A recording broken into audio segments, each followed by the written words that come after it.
Good morning, everyone. Today's video we will be demonstrating how to set up V-grooves with a backing strip and how to cut them apart and reuse them.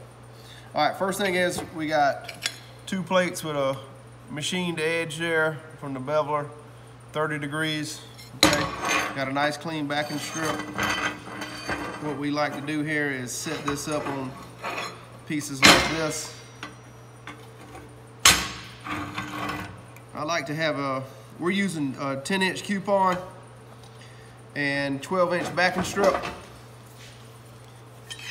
Center it on the backing strip. And I like to clamp that down tight so we don't get any warpage when we put our tacks on there. Okay, I'm using the orange gap tool here, 1/4-inch gap. Make sure that's right. I'll check it again just before I tighten it.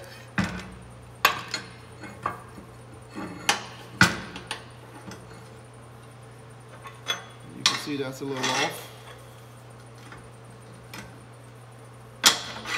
Oh.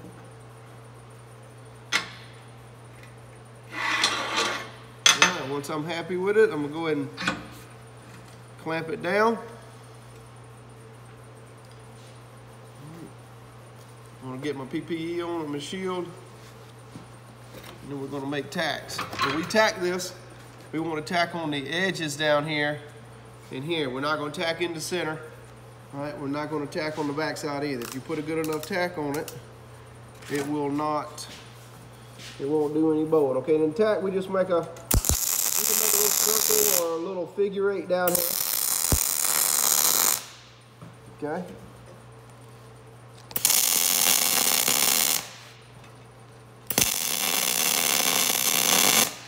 Okay.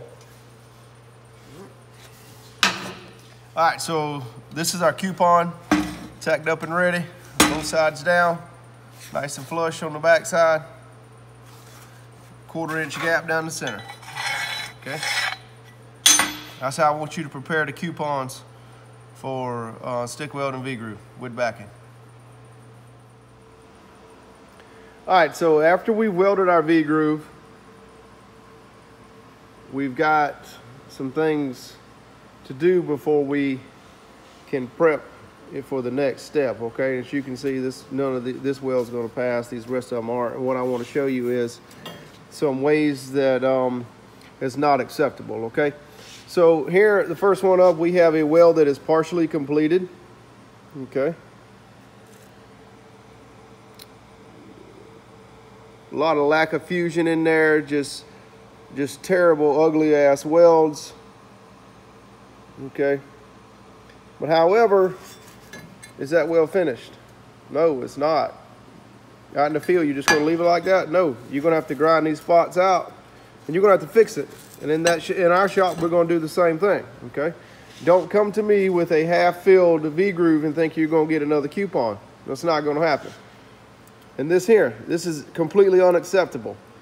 This is a V-groove, beveled V-groove put up on a backing strip, and there's absolutely no weld in it, and somebody cut it off.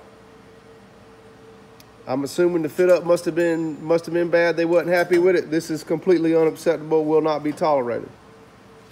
Okay? So remember when I said don't put anything on the back of the backing strip? This is why. So this is a nice V-groove. Nice beveled edge, got a nice backing strip, and somebody has boogered a piece on it to weld to their booth. Completely unacceptable.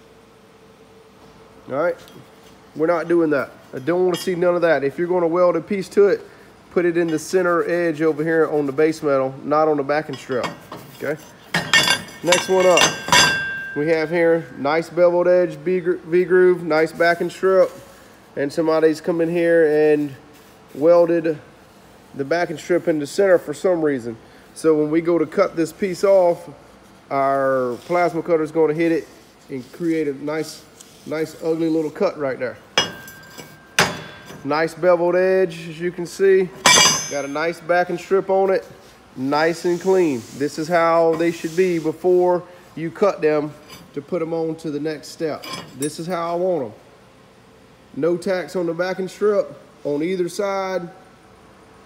There's no piece coming off of the middle of the backing strip for a run-off tab or a weld-off tab.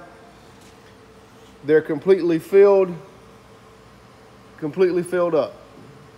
If they're not, that is unacceptable, and you will not receive any other coupons. I don't care what the front looks like.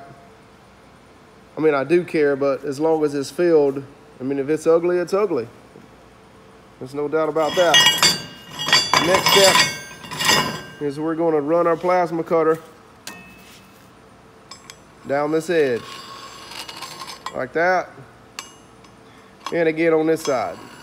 Just using the backing strip as our guide. All right, so to cut our finished V-grooves, we can use the torch or we can use the plasma cutter. I prefer to use the plasma cutter. One is because it's a little faster, it's a little quicker, and it's a whole lot cleaner. You got a nice good tip on there, make sure it's good and clean. And what we're going to do is we're just going to pull the trigger and drag it in this direction to cut these off. And I'll show you the difference in a nice cut with tacks on the back and then one without, so you can see the difference and why we don't put any tacks on the back of this strip.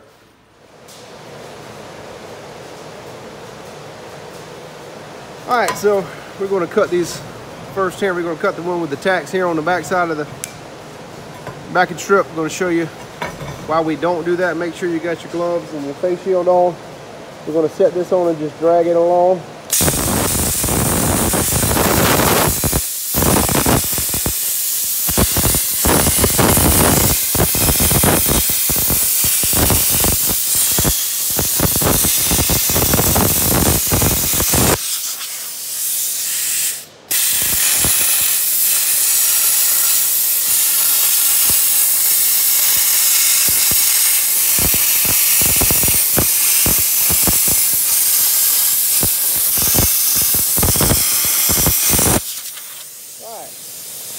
So we got that cut.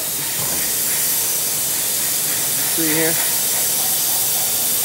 Got a decent cut. Okay. Got a decent cut. Not a lot of dross on there. Looks good.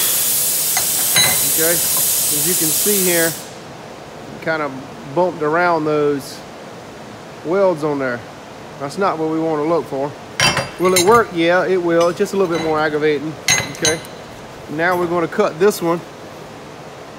As you can see, it's got no tacks on the back side. Should cut pretty smooth. Remember our PPE.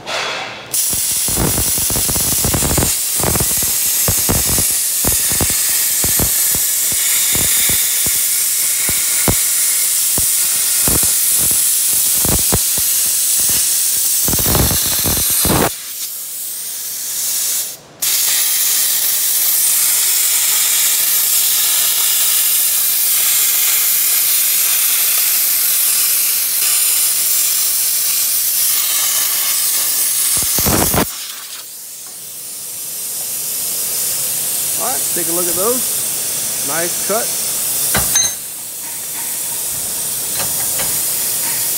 Okay. A little bit of dross on there. Okay. And we got a nice straight cut on our backing strip. Nice and straight. Now we're going to go back and put these together, tack them back in our V-groove, so we will have complete and total use of our backing strip and our coupons. All right, so got my pieces set back up on the same backing strip. I'm going to use my gap tool here. Make sure I got a 1/4 inch gap all the way down. No room for wiggle. I'm going to make 2 tacks on the top, 2 tacks on the bottom. Eyeballs.